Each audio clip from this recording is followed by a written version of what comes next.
우리는 천국과 상급이라는 제목으로 함께 말씀을 나누도록 하겠습니다.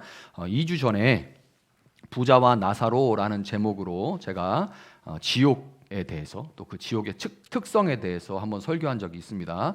기억이 나실지 모르겠는데 지옥에 대해서 그렇게 설교하는 내용들이 이렇게 많지 않아요. 그래서 여러분이 혹시 그때 못 들었거나 그때 들어서는 다 이해가 안 가는 부분이 있다면 그 설교를 이렇게 찾아서 좀 들어보셨으면 좋겠습니다. 지옥에 대한 오해, 그 문화의 틀을 가지고 있는 문화의 옷을 입은 잘못된 그런 오해들을 여러분이 갖고 있지 않았으면 좋겠어요. 성경적인 지옥관을 가졌으면 좋겠습니다. 자, 이와 마찬가지로 오늘 이제 천국에 대해서 한번 설교를 하려고 해요. 그래야 이제 밸런스가 맞을 것 같습니다. 지옥 한번 설교하고 천국 한번, 물론 한 번씩 설교해서 될 만한 주제들은 아니지만 천국에 대해서도 한번 설교를 해야겠다는 생각이 들었습니다. 자, 오늘 본문은 마태복음 25장 14절부터 30절에 나오는 우리가 너무 잘 알고 있는, 심지어 이제 믿지 않는 사람들도 쉽게 쓰는 그 달란트라는 그런 말을 쓰죠. 그 달란트 비유와 잘 알려진 이야기와 완전히 같은 내용입니다.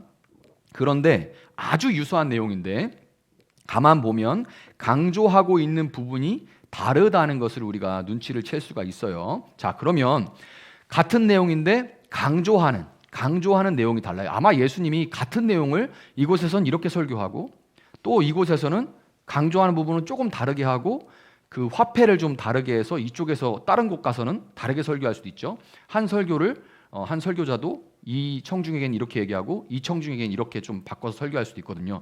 저도 이제 전에 사역했던 교회에서 설교했던 것들을 여러분에게 가끔 할 때도 있는데, 그런데 청중이 다르고 상황과 형편과 처지가 다르기 때문에 같은 내용도 이 강조하는 부분이나 좀 예화나 이런 것들이 달라질 수 있어요. 같은 내용인데 예수님이 그렇게 하신 거죠. 그래서 오늘은 자, 이야기가 어떻게 다른지, 또 그 다른 부분을 통해서 예수님이 우리에게 말씀하시는 천국과 그 특성은 무엇인지 우리가 한번 살펴봤으면 좋겠습니다. 자, 달란트 비유 여러분이 머릿속에 한번 생각해 보세요.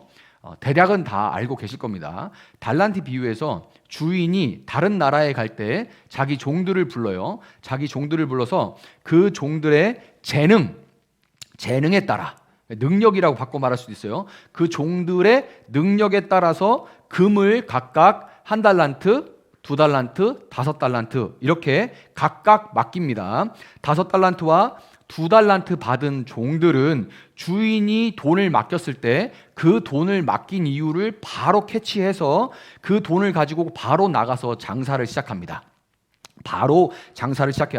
주인이 돈을 맡긴 것은 이것으로 장사를 하라는 것이구나 하고서 바로 나가서 장사를 하는데, 1달란트 받은 종은 주인의 돈을 땅에 묻어두죠. 땅에 묻어둬요. 당시에 이거 정말 자주 하던, 전쟁 같은 것들이 많이 나기 때문에 땅에 돈을 묻어놓는 일들이 참 많았어요. 자, 1달란트 받은 종이 돈을 땅에 그렇게 숨겨둔 이유에 대해서 성경은 그가 주인을 심지 않은 데서 거두고 뿌리지 않은 데서 모으는, 심지도 않았는데 거두어 드리려고 하고 뿌리지도 않았는데 막 모아 드리려고 하는, 성경에서 오늘 본문에는 야무진이라고 표현됐는데 야무진이라는 말이 조금 이상해요. 네, 이제 쉽게 말해서 아주 독한 인간이다. 저 인간은 아주 독해서 주지도 않고 아니면 요만큼 주고 이만큼을 뺏어가려고 하는 그런 아주 독한 인간이다. 거의 이리와 같은, 약탈자와 같은 그런 굳은 사람이다라고, 그렇게 주인을 알고 두려워했다. 그래서 땅에 묻어뒀다. 이렇게 설명을 합니다. 그 종은 자기의 능력이 부족한 것, 자기의 능력 부족과 다른 2달란트, 5달란트 받은 종에 비해서 턱없이 적은 이 장사 미천으로 인해서 실패할까봐 두려웠고, 장사에 실패하면 자기의 모든 것을 다 빼앗아갈 약탈자 같은, 이 이리와 같은 독한 주인이 두려워서 아무것도 하지 않았던 겁니다. 아무것도 하지 않아요. 자, 1달란트 받은 종은 주인을 두려워하기만 했지, 주인을 두려워하기만 하고 자기가 부족한 것, 난 이래서 안 되고 이것도 부족하고 저것도 부족하고 이 부족함만 생각을 했지, 은행에 맡겨도 이자 수익을 얻을 수 있는 그 주인이 왜 굳이 부족한 자기에게 그 돈을 맡겼는지 근본적인 이유는 생각해 보지 않은 거예요. 왜 맡겼지?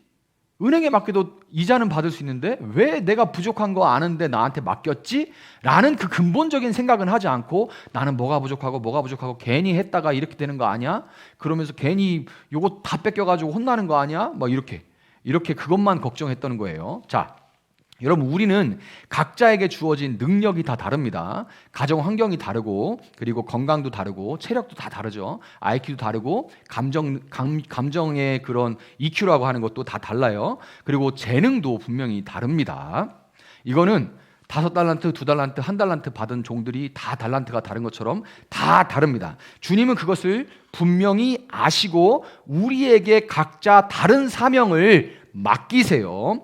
주인이 1달란트 받은 종이 그 받은 것으로 장사해서 이득을 얻지 못한 것에 대해서 꾸짖는 것이 아니라, 그것 왜 장사해서 이득을 남기지 않냐라고 꾸짖지 않죠. 그것을 꾸짖은 것이 아니라 주인이 그 1달란트 받아서 땅에 묻어둔 종을 꾸짖은 이유가 뭐예요?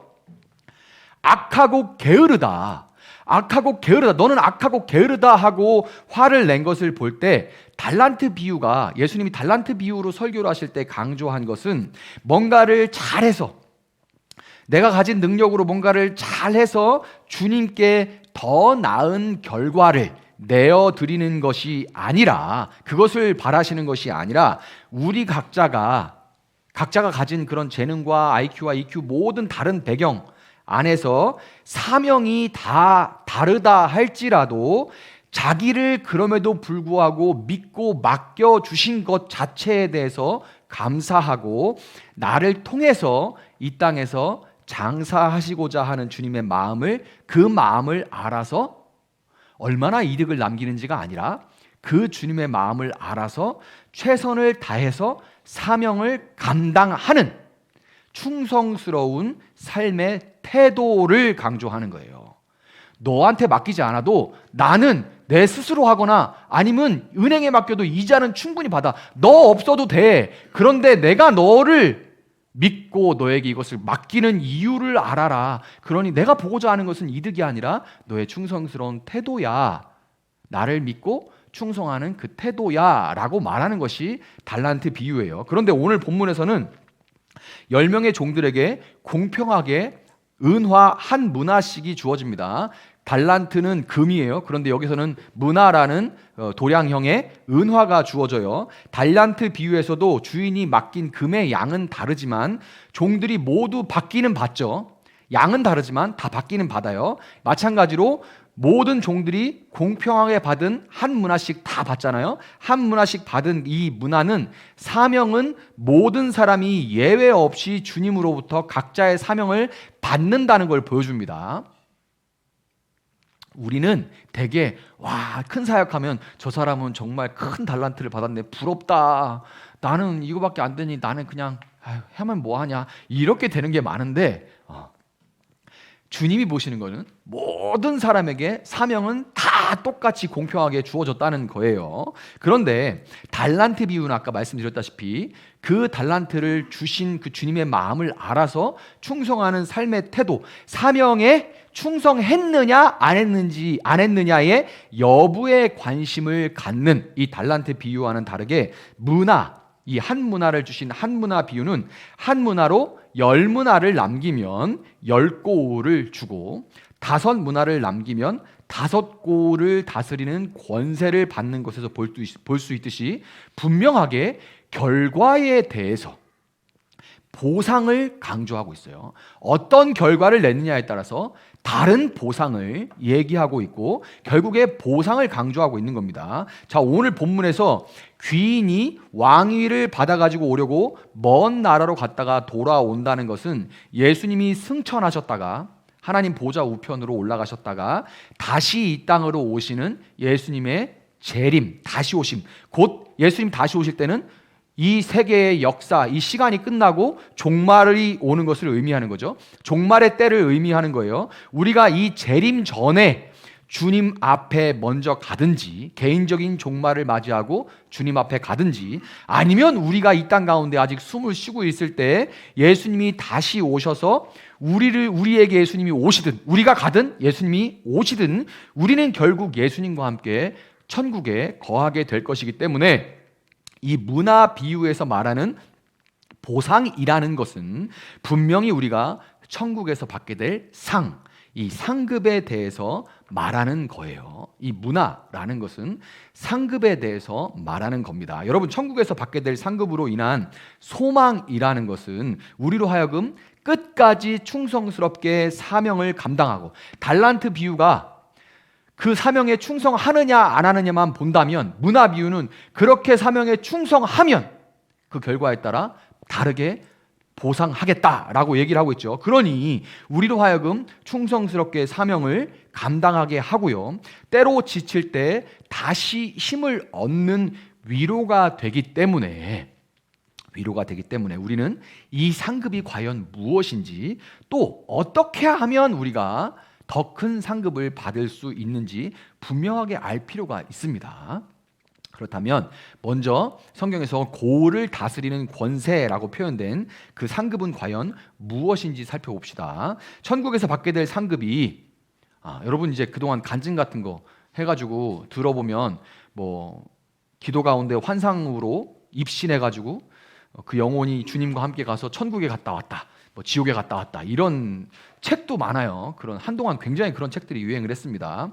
그런 사람들의 간증처럼 아까 우리가 찬송가에서 찬양했던 것처럼 나 하늘 저 하늘 황금길, 나 올라갈 때 황금길, 번쩍번쩍하는 황금길 올라가 보니까 막 목사님 집은 뭐 요만했는데 내 집은 막 대궐이고, 아무개 권사님 집은 대궐이고, 막 문패 명패도 막 황금으로 돼 있고, 막 이런 간증들 참 많이 들었어요. 저 어릴 때만 해도 그런 간증 정말 많이 들었습니다. 그런데 미안한 얘기지만 저는 그런 상급이면 일도 관심이 없어요. 별로 그 자극이 안 됩니다. 도전이 안 돼요. 왜냐하면 제가 뭐 욕심이 없냐 그게 아니라 보석에 관심이 없어서 그렇습니다. 보석에 관심이 없어서 그렇게 뭐 황금길, 물론 이 황금길이 없는 얘기를 쓴 게 아니라 요한계시록, 나중에 제가 이제 지금 고민 중이에요. 이제 우리 하는 사도행전이 끝나고 나면, 얼마 있다가 사도행전을 다시 시작할 건데 사도행전 끝나고 나면 요한계시록 강해를 할지 고민 중입니다. 이게 목사님들이 요한계시록을 한번 시작하면 늪이라고 설명을 할 때가 많거든요. 너무 어려운 건 아닌데 설교하기가 참 쉽지는 않아서. 근데 요한계시록에 천국의 모습을 도무지 인간의 언어로 표현할 수 없어서 사람이 보기에 가장 좋은 것들, 영롱한 것들, 이쁜 것들, 아름다운 것들, 그런 것들을 갖다 붙이는데 그런 것들이 보석의 이름들이에요. 근데 진짜 보석이 막 박혀있다는 그런 의미가 아닙니다. 그래서 진짜 보석 보러 천국 간다 그러면 저는 진짜 소망이 하나도 되지 않아요. 뭐 굳이 뭐 그걸 무슨 뭐 자수정 동굴 가면 되지 뭘 천국에 가. 저뿐만이 아니라 이미 금고에 금괴를 잔뜩 쌓아둔 그전 부자들도 천국이 전혀 소망이 안 될 겁니다. 이미 이 세상이 천국인데 뭐하러 천국에 가겠어요. 그런데 베드로 후서 3장 10절 그리고 12절은 이렇게 말합니다. 한번 볼게요. 주님의 재림에 대해서, 예수님의 재림에 대해. 자, 한번 같이 읽어볼까요? 시작. 그러나 주님의 날은 도둑같이 올 것입니다. 그날에 하늘은 요란한 소리를 내면서 사라지고 원수들은 불에 녹아버리고 땅과 그 안에 있는 모든 일은 드러날 것입니다.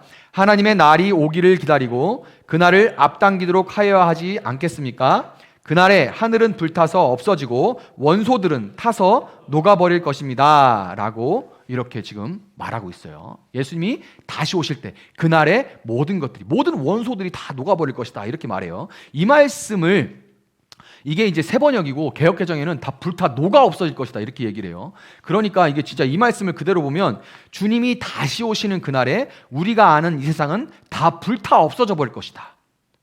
그래서 이런 표현 때문에 3차 대전이 일어날 것이고 미사일 이런 것들이 날아가지고 뭐 세계가 다 불타 없어지고 뭐 이 지구 덩어리가 멸망하게 될 것이다. 이것이 예수님이 오시는 날이다. 뭐 이런 식으로 이제 겁을 주는 사람들도 참 많은데 어떻게 될지는 아무도 모릅니다. 그런데 이 말씀이 우리가 아는 세상이 다 불타 없어진다는 말, 그래서 그 지구는 없어지고 새로운 무슨 공간을 하나님께서 만드신 새로운 세계가 창조될 것처럼 우리가 느끼는 경우가 참 많아요. 그래서 우리가 예전에 우리 신앙생활 할 때는 어떻게 했냐면, 이 세상, 죄 많은 이 세상은 내 집 아니요, 이 세상은 그냥 폐기처분하고 사라지고 나는 좋은 곳으로 갈 거니까 여러분 안녕, 나는 이 세상에 뭐 그거 다 버리고 나는 갈 겁니다. 뭐 여기서 뭐 환경오염이 일어나든 말든 뭐 어차피 여기는 내가 영원히 거할 곳 아니니까, 요런 신앙을 가진 사람들이 참 많았어요. 그런데 요 말씀과 함께 계시록 21장 1절은 이렇게 말합니다. 나는 새하늘과 새 땅, 새하늘과 새 땅, 이게 바로 그 유명한 신천지죠. 신천신지. 근데 이 말을 못 하겠어요. 하도 요 신천지가 많아가지고. 새하늘과 새 땅 정말 아름다운 말인데 신천지 때문에 못 쓰죠. 나는 새하늘과 새 땅을 보았습니다. 이전의 하늘과 이전의 땅이 사라지고 바다도 없어졌습니다 라고 이제 계시록 21장 1절에서 말하는데요, 여기서 새하늘과 새 땅에 새롭다는 말은 원어로 카이노스라고 돼 있어요. 성경을 보면 카이노스라고 돼 있습니다. 완전히 다른 것, 완전히 다른 것을 의미하는 네오스, 영어의 뉴죠. 이 뉴와 네오스와는 다르게 이 카이노스는 질적인 변화를 의미하는 겁니다. 무슨 얘기냐면, 원래 있던 건물을 완전히 때려 부수고 새로운 건물을 짓는 게 아니라 있는 건물을 리모델링 하는 거예요. 우리가 10년 된 아파트를 사서 들어가면 안에를 싹 고치죠. 보면은 리모델링 기술이 발달해가지고 요즘은 원래 신축 아파트보다 리모델링한 그 내부가 밖에는 막 썩음썩음한 것 같아도 안에 들어가 와 이럴 때가 많아요. 리모델링 기술들이 막 발달을 하니까. 이것처럼 본래 있던 건물을 리모델링해서 오히려 더 좋은 새로운 건물로 만든다는 거예요. 이 세상을 싹 다 없애버리고 새로 만든다는 게 아니라, 그러니까 처음 창조의 파괴가 아니라, 만약에 처음 있는 것을 파괴해버린다면 무슨 얘기예요? 내가 하나님이 보시기에 좋게 만들었는데 사탄이 인간을 타락시켰어. 그래서 도무지 하나님의 능력으로는 이거를 어떻게 회복할 수가 없어. 에이, 리셋 버튼 누르는 거죠. 이게 때려치고 다시 새로운 거. 그러면 누가 이긴 거예요? 누가 이긴 거예요? 사탄이 이긴 거예요. 사탄의 회방이, 사탄이 꼬아놓은 실타래가 하나님은 도저히 풀 수가 없어가지고 이 퍼즐은 못 풀겠다, 사탄 윈, 그러니까 나는 이거 싹 지우고 리셋하겠다 라면 결국에 사탄이 승리. 말도 안 되는 거죠. 그래서 창조세계의 파괴가 아니라 새롭게 리모델링 하는 거예요. 죄로 인해서 뒤틀린 모든 것들이 새로워지는 것을 의미하는 겁니다. 여러분, 노아의 홍수 때도 물로 심판을 받은 세상이 사라져 버렸나요? 아니죠. 완전히 멸망한 것이 아니라 오직 죄로 오염돼 있던 것들만 싹 쓸려갔던 것처럼 우리가 아는 세상도 불의 심판으로 인해서 마치 자연 발화로, 인간이 불 붙인 거 말고 자연 발화로 인한 산불 후에 산의 식생이 더 건강해지듯이 자연적으로도 발화가 돼요. 뜨거울 때 막 이렇게 마찰돼서 일어나기도 하고 벼락이 쳐서 발화가 되기도 하죠. 근데 놀라운 것은 자연의 회복력이 놀라워가지고 그렇게 자연 발화로 생겨난 산불은 생기고 하고 일어나고 나면 나중에 식생이 더 건강해집니다. 막 밀집돼 있고 막 이런 것들이 식생이 오히려 더 건강해지는 걸 볼 수가 있어요. 마치 이와 같이 완전히 다른 세상이 된 것처럼 이 세상이 새롭게 된다는 거예요. 완전히 개벽이 되는 거죠. 이 상태를 계시록 21장 2절은 이렇게 말합니다. 나는 또 거룩한 도성 새 예루살렘이 남편을 위하여 단장한 신부와 같이 차리고, 이 세상이 단장한 신부처럼 차린다는 거예요. 오늘 결혼식 간다고 옷 이쁘게 오신 분이 뒤에 계신, 여러분 안 보이죠? 평소보다 한 3배 정도 잘생겨 보이는 것 같아요. 왜? 결혼식 가려고 이렇게 하니까 이 단장한 거죠. 그냥 추리닝 입고 막 이렇게 크록스 끌고 나오는 거랑 요즘 보면 막 진짜 잠옷 입고 막 나오는 분들이 거리에서 자주 만나는, 나는 당황스러워. 아직 내가 너무 꼰대인가 봐. 난 그게 너무 이해가 안 가요. 너무 자연스럽게 그거 입고 나와서 막 편의점 들어가고 뭐 그런데 난 너무 이해가 잘 안 가거든요. 제가 어느새 너무 나이를 많이 먹었나 봐요. 근데 그게 아니라 그런 차림으로 머리는 막 부수수하고 이렇게 보고 단장하고 보면 같은 사람인가 하죠. 이렇게 계시록 21장 2절이 새로워지는 세상에 대해서 남편을 위하여 단장한 신부와 같이 차리고 하나님께로부터 하늘에서 내려오는 것을, 하늘에서 우리가 올라간대요, 하늘이 내려온대요. 하늘이 내려온대요. 새롭게 된다는 거예요. 신부처럼, 단장한 신부처럼 새롭게 세상이 변한다는 겁니다. 여러분, 우리가 사는 죄와 음란, 불의와 사망으로 가득한 도시가 예루살렘. 예루살렘이란 말은 예르와 샬롬이 합쳐진 말입니다. 예르는 도시라는 말이고 샬롬은 평화라는 말이죠. 그래서 예루살렘은 평화의 도시예요. 그러니까 우리가 사는 이 죄와 음란, 불의와 사망으로 가득한 도시가 평화의 도시로 회복이 된다는 겁니다. 권세와 돈으로 다스려지던 도시가 겸손과 섬김, 사랑으로 다스려지게 되는 거예요. 비록 온전히 회복되고 놀랍도록 새로워지지만, 그런데 그 세계는 여전히 지금 알고 있는 이 세상의 연장입니다. 그래서 저는 정말 이걸 상상하는 것을 좋아해요. 그리고 여러분, 그 나라에서 여러분 다 그대로 봅니다. 그러니까 지금 관계 다시 볼 것도 아닌데 이렇게 생각하지 마세요. 여러분 영원히 보게 돼요. 끔찍합니까? 근데 영원히 보게 돼요. 새로워진 그 세계에서 영원히 보게 돼요. 이 세상에, 지금 우리가 아는 세상의 연장인 새하늘과 새 땅에서 우리는 왕이신 주님과 함께 영원히 다스리게 될 것이고, 그때 이 땅에서 여러분이 어떻게 충성했는지에 따라서, 여러분의 삶의 내용에 따라서 여러분에게 10고을, 5고을 다스릴 권세가 상급으로 주어지게 되는 겁니다. 자, 본문 14절을 보면 백성들은 귀족을 미워하고 그가 왕이 되는 것을 원하지 않아요. 그런 세상에서 주인의 돈으로 장사를 한다는 것은 내가 지금 누구에게 속했느냐를 그대로 노출하는 겁니다. 저 돈 어디서 났어? 아무개가 주고 줬어. 근데 그 주인을 세상이 싫어해요. 근데 그 돈으로 대놓고서 장사를 한다는 것은 내가 지금 누구에게 속해 있느냐를 대놓고 선포하는 거죠. 목숨이 위태로워요. 여러분, 우리는 예수님이 왕 되시는 것을 싫어하는, 스스로 왕 되어서 자기 눈에 보기 좋은 대로 사는 자들이 가득한 이 악하고 패역한 세상에서 왕이신 예수님의 백성으로 살아가면서 마치 예수님이 떠나시고 홀로 남겨진 것과 같다는 생각이 들 때가 참 많습니다.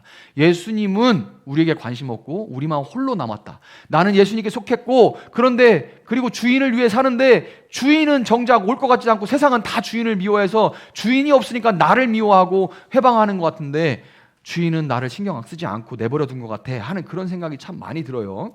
예수님이 미워서 십자가에 못 박아버린 이 세상은 우리도 예수님을 따라 살아가면 억울하고 외롭고 아프고 가난하고 비참하게 살다 죽을 거다라고 겁을 주면서 으름장을 놓습니다. 그렇게 으름장을 놔요. 그래서 여러분, 우리가 예수 믿는 사람답게 속아주고, 속는 게 아니죠. 속아주는 거예요. 속아주고 손해보고 용서하고 베풀고 사는 것에 지쳐서 때로는 이렇게 사는 게 무슨 의미가 있나? 도대체 누가 알아주나? 언제까지 이렇게 살아야 되나 하는 생각이 슬그머니 찾아와서 낙심이 들고, 우리는 예수님의 이름을 걸고, 제가 이 설교 준비하면서 백종원 씨가 생각이 많이 나는데, 그 이름을 걸고서 막 장사를 여기저기 하잖아요. 사람들이 이름을 걸고 장사하는 것은 그 이름을 걸면 어느 정도의 맛은 보장된다는 것 때문에 그 이름을 거는 거예요. 최소한 그 프랜차이즈를 한다는 거는. 근데 이게 여러분, 교회라는 이름을 걸고 여러분 예수라는 이름을 딱 걸고 장사를 시작하면 안 좋아한다고, 매상이 안 오른다고, 사람들이 안 오고 오히려 그 가게 앞에다 침 뱉고서 잘 되나 보자 이러고서 괜히 그 앞에다 담배꽁초 던져놓고 침 뱉고 이런단 말이죠.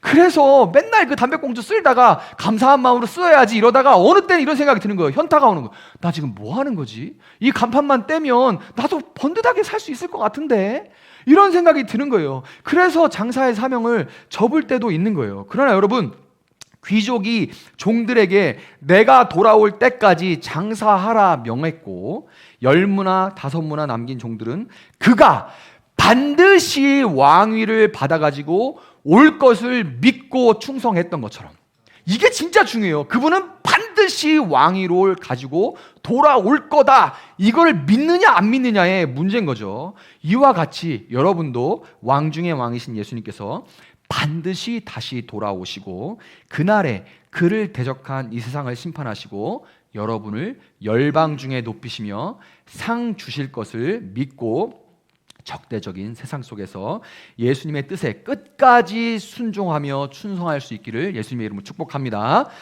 자, 그렇다면 여러분, 동일하게 받은 이 한 문화로 어떻게 하면 10문화를 남길 수 있을까요? 자, 이제 알았어요. 그 상급이 뭔지는 알았는데, 그러면 어떻게 하면 그 상급을 한 문화를 가지고 10문화를 남길 수 있을지를 생각해 봅시다. 오늘 본문 17절에서 왕위를 받아 돌아온 주인은 네가 아주 작은 것에 신실하였으니 큰 것을 맡긴다, 이렇게 말합니다.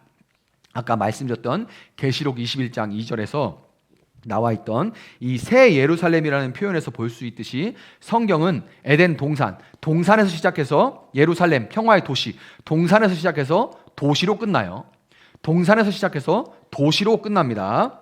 그러니까 이게 그냥 얼핏 봐도 개발돼 있죠? 네, 개발돼 있죠. 동산에서 시작했는데 도시로 끝납니다. 믿는 사람들 중에서 여러분, 도시화가 되는 거, 문명화가 되는 것을 무조건 부정적으로 보는 사람들이 있습니다. 그래서 지금은 좀 덜하지만 예전에 아담파라는 이단들도 있었어요. 그 아담파에 들어가면 지금도 아류작들이 많습니다. 홀랑 먹고 그냥 알몸으로 살아요.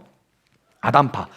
왜냐하면 이 문명화 이런 것들을 하나님이 지으신 모습이 아니라 그래가지고 부정적으로 보는 시각 때문에 그렇습니다. 여러분, 그렇지만 도시가 죄로 인해서 왜곡되어 사랑과 섬김이 아니라 힘의 논리로 다스려지는 것이 문제지, 성경은 도시화 자체를 문제 삼지 않습니다. 그거 자체를 부정적으로 보지 않아요. 도시는 가치 중립적이지 도시 자체가 악한 거는 아니에요. 하나님은 세상을 창조하시고 보시기에 좋다라고 말씀하시고는 마지막으로 사람을 창조하셔서 하나님을 대신해서 사랑으로 세상을 다스림으로써 결국에 어떻게 하기를 바라세요? 온 세상이 생육하고 번성하게 하라는, 한마디로 선한 살리는 문화를 만들어라 라고 말씀하십니다. 하나님의 사랑 안에서 하나님을 닮아서 선한 살리는 문화를 만들어가는 것을 하나님이 보시기를 원해요. 그런데 이 문화 명령, 일명 이 문화 명령이 죄로 인해서 변질되고 왜곡돼서 타락한 사람들은 승자가 모든 것을 취하고 약자는 죽어나가는, 이게 갈수록 더 심해지는 것 같아요. 요즘은 이제 약자가 하면 저 약자는 게을러서 그랬지, 이런 어떤 지금 사회에서는 어떤 약자에 대해서는 저 사람이 게을러서 그러겠지, 저 사람이 충분히 노력하지 않아서 그렇겠지, 이렇게 다 몰아가잖아요. 그러니까 승자는 모든 것을 갖고 환호를 받는 반면에 약자는 죽어나가는. 그런데 여러분, 이게 문제가 뭐냐면, 그런 사회에 뭐 내가 열심히 하면 되지, 뭐 결국에 잘된 사람은 그만큼 노력해서 그런 거 아니야?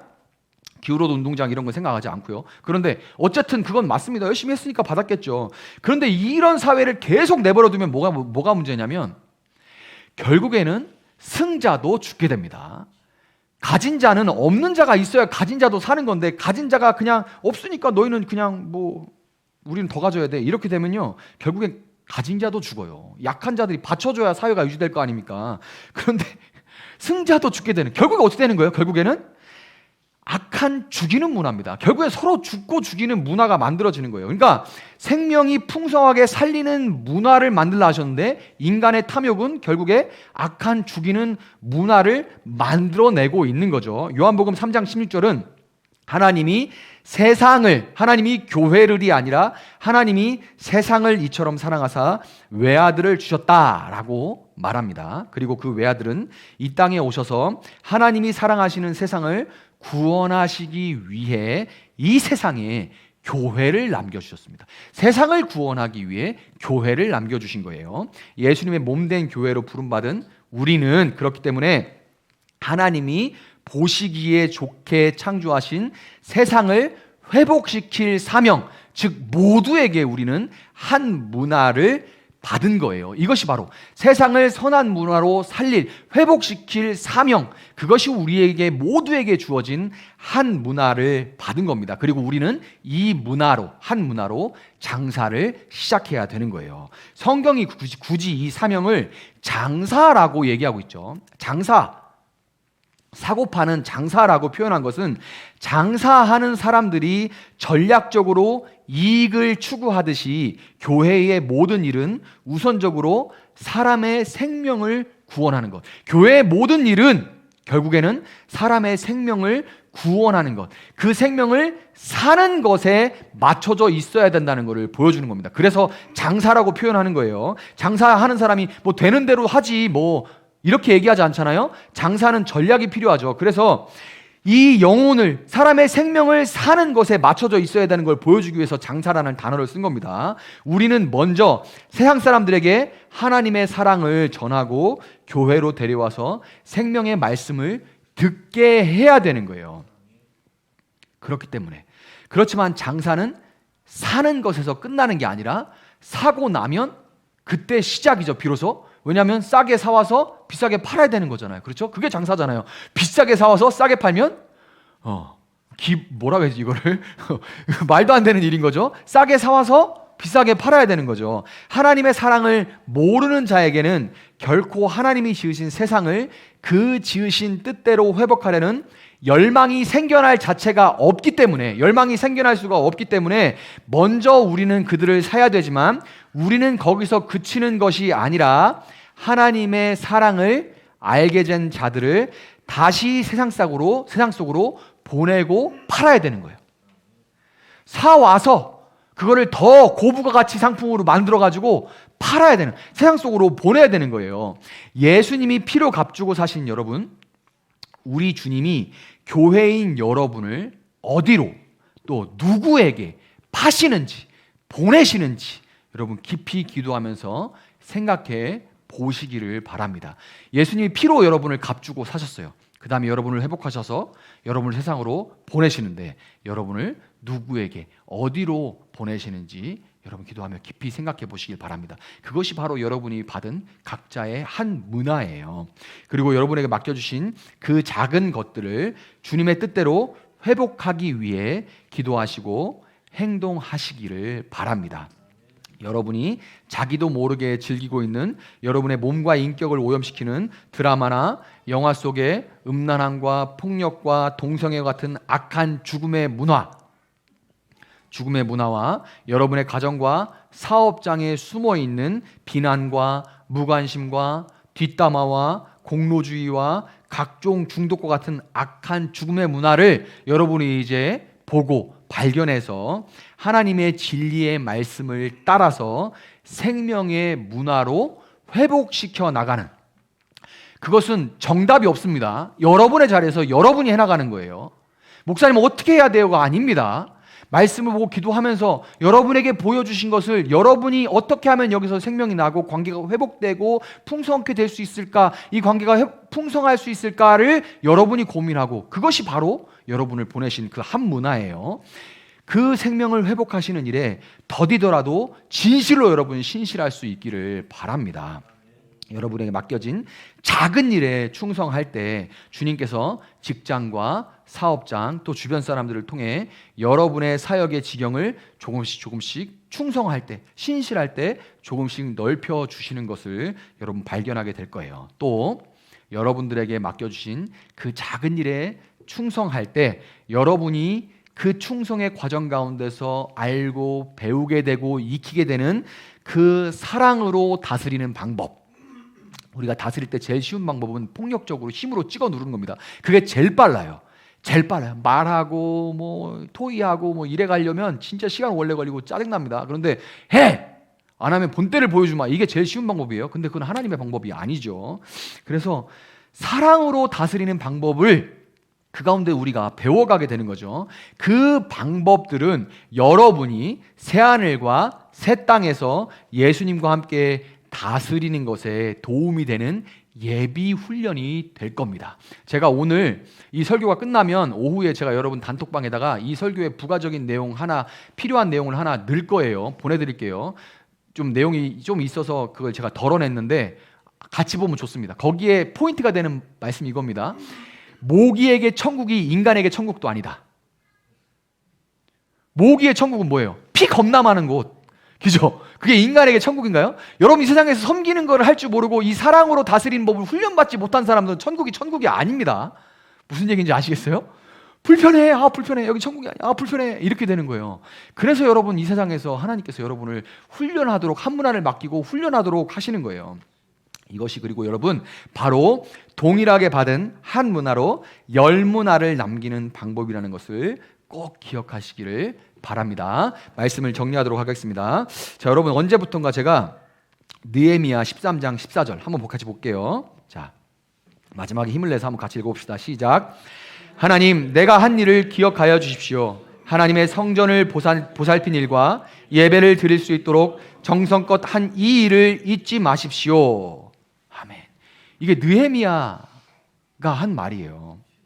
이 말씀이 제가 언제부턴가 이 말씀이 다르게 보이기 시작합니다. 여러분, 성경을 꾸준히 계속 읽어야 되는 것은 여러분 20대 읽은 성경과 30대 읽은 성경과 40대 읽은 성경이 정말 그 깊이와 맛이 달라지기 때문에 그래요. 그럼 40대에 읽으면 되지? 아니에요. 여기 20대부터 읽어 나가야 그 맛이 달라지는 것을 경험할 수 있는 거죠. 제가 정말 성경을 꽤 많이 읽었는데 이 말씀이 다르게 다가오는 것을 느껴요. 느헤미야서를 보면 이 비슷한 구절이 몇 번이나 반복이 됩니다. 그래서 제가 젊었을 때는 이 구절을 읽으면서 아니, 하나님이 어차피 다 아시는데 뭘 이렇게 계속 알아주십시오, 기억해 주십시오, 주님 이것을 기억해 주시고 잊지 마십시오라고 계속해서 얘기를 하고 또 하고 그러나 하는 생각이 들어가지고 사실 공감이 잘 안 됐습니다. 와, 뭐 인정욕구 쩌네, 뭐 이렇게 그냥 생각하고 젊었을 때 넘어갔어요. 왜 이래? 이런 말을 왜 계속해? 그런데 여러분, 페르시아에서 왕에게 술을 따라주는, 그러니까 독이 섞였을까봐 특별한 사람이 먼저 먹어보고 술을 따라주는 거예요. 그러니까 이건 정말 왕이 신뢰하는 사람만 할 수 있는 거죠. 생명과 직결된 문제이기 때문에. 최고의 관직에 있던 이 느헤미야는 예루살렘 성문이 불타고 성벽이 허물어졌다는 얘기를 듣고 왕의 허락하에 유다 총독이 돼서 밖으로는 이방인들의 공격과 안으로는 그들과 이 이방인들과 야합한 자들의 공격과 음모의 그 숱한 고생을 하면서 마침내 짧은 시간 안에 성벽과 성문을 보수해 냅니다. 그런데 멋있죠? 여기까지 하면 좋은데, 그런데 그것도 잠시예요. 그가 그 일 마쳐놓고 페르시아로 돌아간 사이에 모든 것이 다 그냥 제자리로 돌아가 버립니다. 다 복구가 돼버리고 같은 일이 반복돼요. 또 이방인들은 들어와서 그 성 안에서 막 주인처럼 행세를 하고 거기에 붙어서 이권을 노리고 유대인들 똑같이 생활하고 그렇게. 그런데 나중에 페르시아에서 느헤미야가 다시 돌아왔는데 그 꼴을 보는 겁니다. 그런데 그럼에도 불구하고 느헤미야는 그 똑같은 일을 신실하게 다시 수행합니다. 그리고 그때 느헤미야가 13장 14절 아까 우리가 읽은 그 고백을 그때 하는 거예요. 그걸 또 하고 하면서 그 고백을 주님 앞에 하는 거예요. 느헤미야의 고생이 여러분 이방인들에게는 미련한 겁니다. 이방인들에게 누가 고생하래? 누가 그렇게 살으래? 이런 얘기예요. 고생한 얘기 해봐야 누가 그렇게 하래? 이거밖에 안 되는 겁니다. 비웃음거리밖에 안 되는 거예요. 그리고 여러분 느헤미야의 고생이 유다 사람들에게는 부담스러운 일입니다. 부담스러운 일이에요. 괜히 느헤미야가 그렇게 들고 뛰고 뭐 하자 이러면 불편해요. 아니, 나 지금 편한데 뭐 그렇게 신앙생활 열심히 하자고 그러냐. 그가 있을 때는 잘한다 칭찬하고 얘 좀 하는 신용이라 하는데 없으면 바로 뒤통수 날려버립니다. 다시 다 그냥 그대로 돌아가요. 그러니까 이걸 누구한테, 고생하는 얘기를 누구한테 하겠습니까? 누구한테? 주님밖에 더 있을까요? 주님밖에 없는 거예요. 그러니까 다짐하듯이 얘기하고 또 얘기할 수밖에 없는 거예요. 주님 기억해 주십시오. 그리고 점점 더 알아갑니다. 주님만 아시면 돼요. 주님만 아시면 되는 거예요. 저는 이 카카오톡, 이 톡 말고는 페북이나 인스타 같은 SNS를 잘 안 합니다. 좀 해서 홍보도 좀 하라 얘기를 자주 듣는데 그거 저하고 안 맞아요.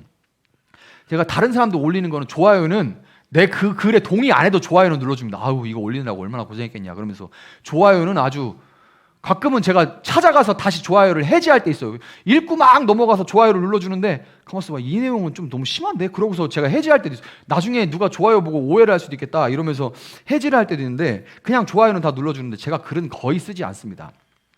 선교사님들의 소식을 보거나 주일 저녁에 쏟아지는 그 목사님들의 교회에 대한 어떤 소식들 뭐 이런 것들을 보면서 아, 나도 선교사 때 그랬는데 하는 생각이 떠오르고, 어떤 또 목사님들의 글을 보면서 아, 나도 목회하면서 이런 일들이 있었는데 하는 그런 어떤 어려움들이 떠오를 때가 참 많아요. 그때 이렇게 떠오를 때가 많습니다. 늘 나 고생한다 이렇게 생각하는 게 아니라 그런 것들을 보면서 떠오를 때가 많은데, 그런데 여러분, 그런 모든 수고와 고생은 세상 사람들이 볼 때는 미련하거나 불편해 보일 뿐이에요.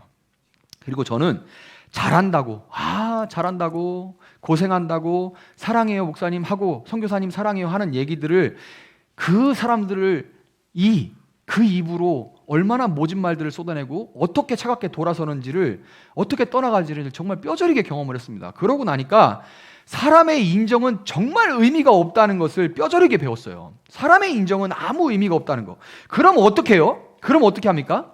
주님, 내가 한 일을 기억해 주세요. 잊지 말아 주세요. 마치 다짐하듯이 고백하고 또 고백하면서 묵묵히 받은 한 문화를 갖고 다시 장사하러 나갈 뿐인 겁니다. 그래서 이게 정말 중요해요. 여러분, 예수님 믿고 따르느라고 정말 수고가 많으십니다. 여러분, 본성에 맞게 사느라, 본성에 맞서서 사느라, 여러분 본성 기질대로가 아니라 예수님 때문에 여러분이 그렇게 돌이키고 참고 누르고 하는 때 참 많다는 거 너무 잘 알고 있어요. 그리고 제가 아는 분들도 예수 믿고 나서 형편이 더 힘들고 그럴 분들도 참 많고 떠오르는 분들이 참 많았는데, 여러분 본성에 맞서서 사느라고 또 하고 많은 교회들 중에서 이 작은 교회를 섬기느라고 고생이 참 많습니다. 그런데 여러분, 천국은 분명히 있습니다. 아멘입니까? 상급도 분명히 있습니다. 세상도 모르고 아무도 모르고 또 편하게 신앙생활 하는 분들이 여러분을 보면서 오히려 부담스럽게 여기고 알아주지 않을지도 몰라도 여러분이 무엇을 위해서 또 어떻게 살아왔는지 우리 주님은 다 아십니다. 그리고 주님만 기억해 주시면 그걸로 다 됩니다. 아멘입니까? 오늘 말씀은 천국과 그 특성에 대해서 가르쳐 줌으로써 우리가 세상 속에 살면서 당장 눈앞에 벌어지는 일에 휩쓸리지 않고 소망 가운데 평안함을 누리면서 끝까지 인내할 수 있도록 우리를 도와줍니다. 그리고 격려해줘요. 여러분이 견디면서 겪어내고 살아내는 그 모든 일들이 결코 헛되지 않고 천국에서 예수님과 함께 더 많은 고을을 사랑으로 다스릴 때 사용하게 하실 거라는 그 소망이 여러분의 고단한 오늘의 참된 위로요, 삶의 의미가 소망이 될 수 있기를 예수님의 이름으로 축복합니다.